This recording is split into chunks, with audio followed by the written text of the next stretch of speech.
All right, so we are here at Bako restaurant on Atwells Ave in Providence, Rhode Island with my dude Armando. How we doing, guys? How you guys doing? I'm Amedeo. Amedeo. I'm Amedeo. No, I'm Wait, Amedeo. you sure you Amedeo? This time I'm Wait, Amedeo. who's he though? I'm Armando. It's Armando. He's Armando? Armando. Amedeo. Armando. Who's See, that? can't Who's say. coming in the fence?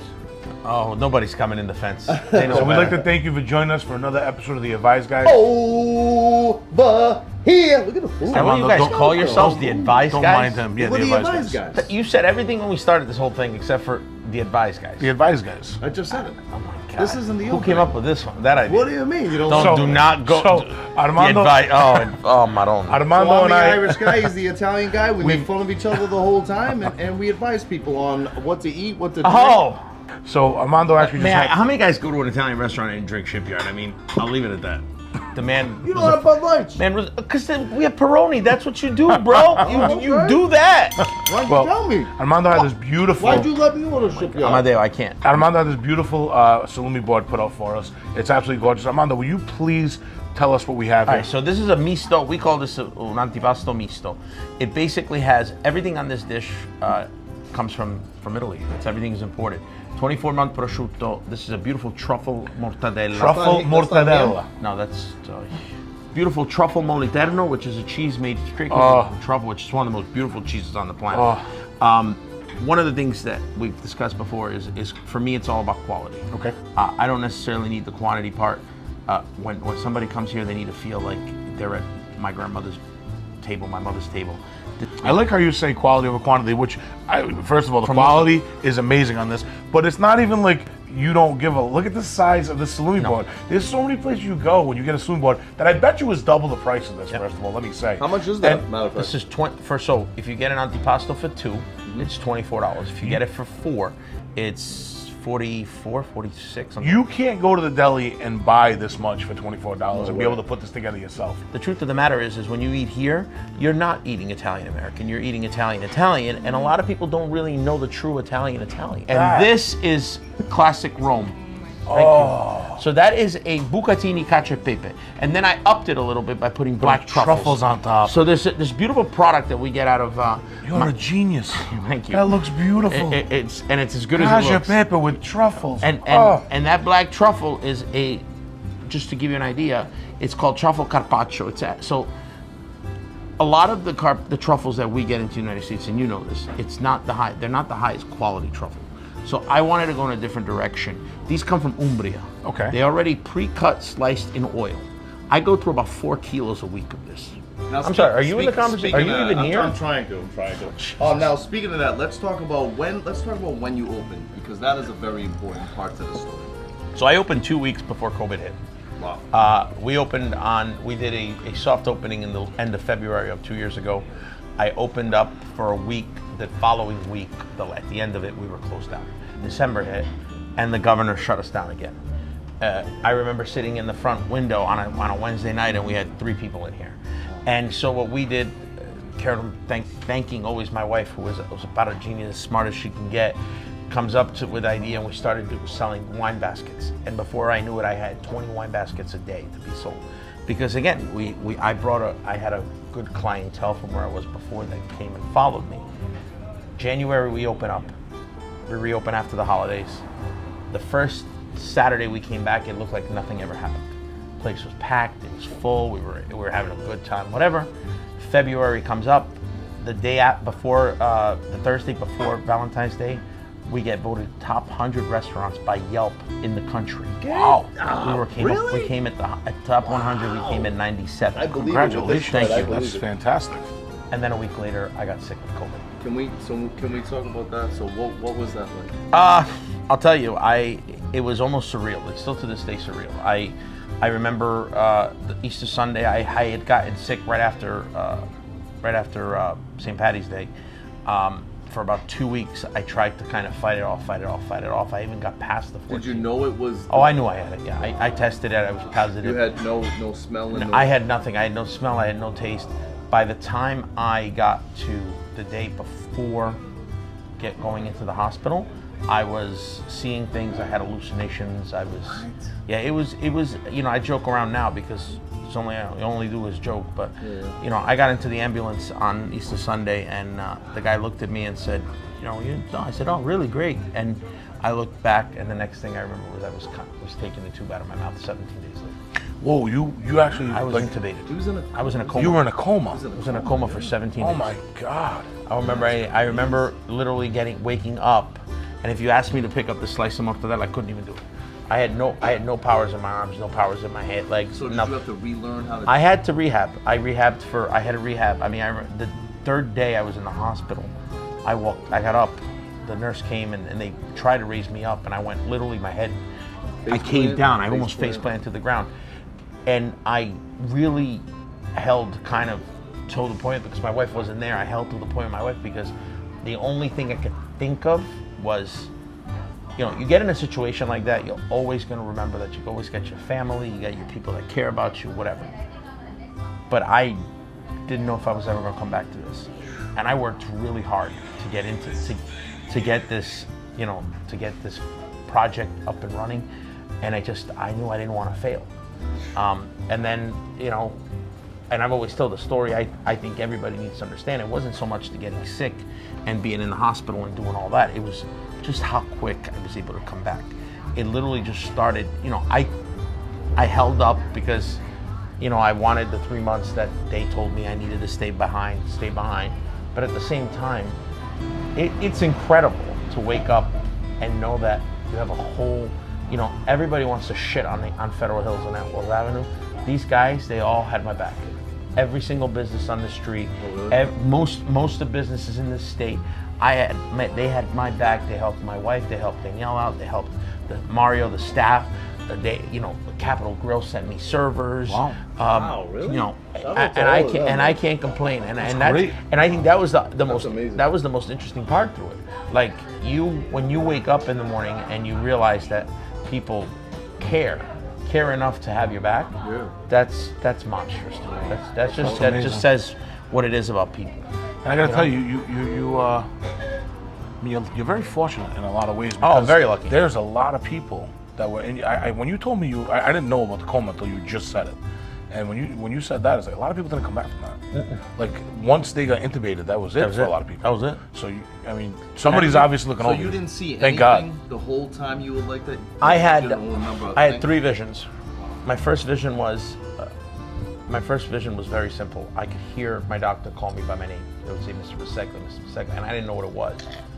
And then the second one was I have 2 guardian angels, and they were both my nurses at the ICU. I see them all the time. And one of them she would tell me that when they would drop the paralytics, I was chewing on the tube. She would say, Armando, stop chewing. Like I could hear it. But I think the one that really took me the most was I guess it had to be midway through. It was still when I could kind of clearly see things, even if I was out. But I had this vision of coming up, like almost like being raised out, almost like having two hands up on my shoulders hold me down. Like you're not going anywhere, you're not going anywhere. Wow. So again, I don't ever take COVID as a negative. COVID has changed my life in so many. First of all, man, it got me healthier.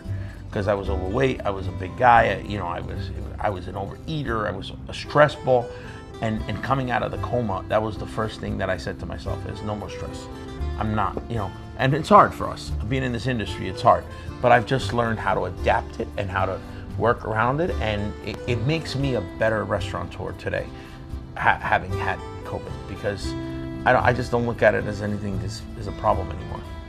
I am so happy to know that people come here, and you know, it's awesome to just hear people talk, and you know, even when people don't know who I am, to just say, you know, I was in a place a few months ago and the guy's like, hey, do you know about that new restaurant on Federal Hill that, Bako, and I'm like, I'm just sitting back laughing because it's awesome. When you care about what you do, that's what it comes down to. I don't care what you do in life, if you do it with passion, and you actually care about what you do, you care about our customers. I've always said to my staff, like, if there's ever been a problem employee or something like that, my famous line is, listen, buddy, everyone here is expendable, even me.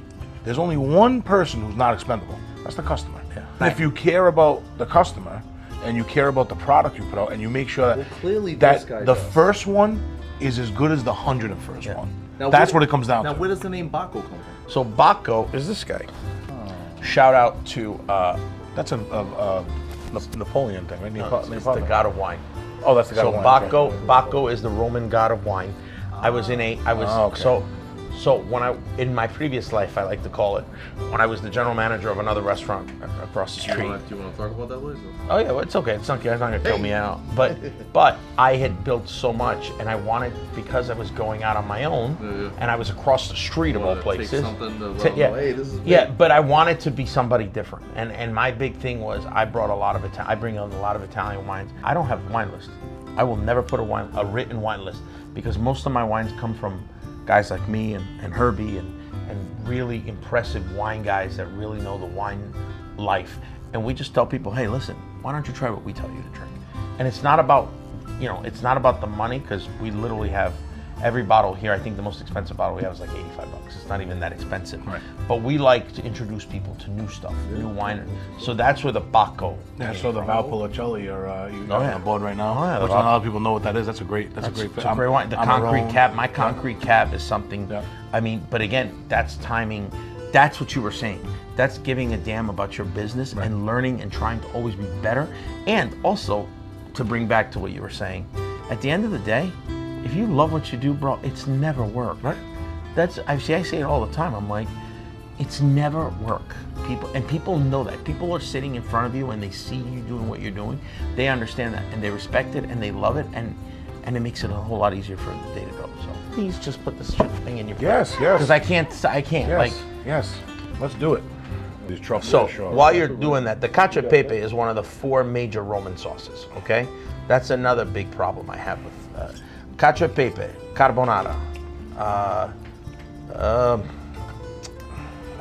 cacio e pepe, matriciana. We made that on the last show. The matriciana, fantastic. Mm-hmm. And then last but not least, the gricia, which is basically a carbonara without the egg. Okay. But very important, like, let's not, let's talk about stuff. I sell literally about anywhere between 30 Oh my, the truffles with the cheese. Oh. Well, he's engorging himself in that. Oh, we're talking wow. 30 to 40 pounds of rabbit. I sell about a month. Really? That's one thing I won't eat. But again, people love it. 2 things: rabbit and la tripe.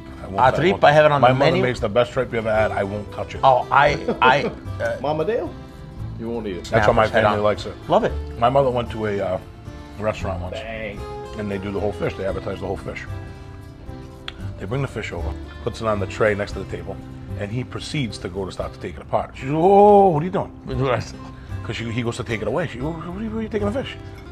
He goes, "Oh, I'm sorry, man. We don't. We take it back now. We clean it for you." She goes, "No. I ordered the whole fish. You leave the table." She goes, "I'm sorry, miss. We don't do that." She goes, "If you take that fish from this table, I'm gonna chase you down and knock it out of your hands. Do not take my fish from the table." Wait, and they had to. My mother. Mama Dale? They had to leave it. She said, "Do not touch my fish." Listen, you got to bring your mom in. You got to bring your She mom loved in. it. I gotta bring her. Tell me what fish you want. We have it.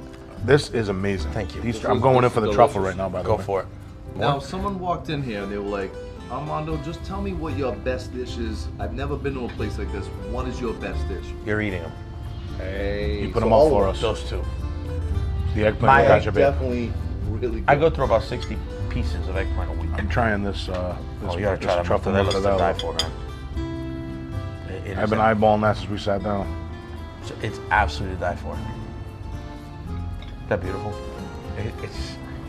And I love the American, and I say the Americans, we're in America, but I love the Americans who say, "Oh, it's baloney." Good luck with that. And let me tell you, because that is the farthest thing away from bologna. It might be the best well, it's not really cured, but it might be the best Italian cured meat, non-cured meat. and let me tell you, I'm a mortadella aficionado from like way back. Yeah. So to have that and to be like have it elevate like that, my Now, God. Armando, why it's don't you tremendous. tell these guys where you're located at, all your social media. Yeah, so 262 Atwells Avenue, right across the street from Shallows, the new Shallow Brothers, who will reopen. We are open every day for lunch and dinner, Tuesday through Saturday. We are going to, you can look us up on Facebook or Instagram under Bacco Vino e Contorni. I think that's a great place to end it. Thank you for tuning in to the Advised Guys. Definitely check out him on Facebook, Instagram, and come check out his restaurant. Thank you for tuning in to the Advised Guys. We really enjoyed having you. Thank you so much, Armando, for inviting us to your wonderful establishment. Thank you, gentlemen. You were great. The food was great. And as they say in Italy, a salute. A salute.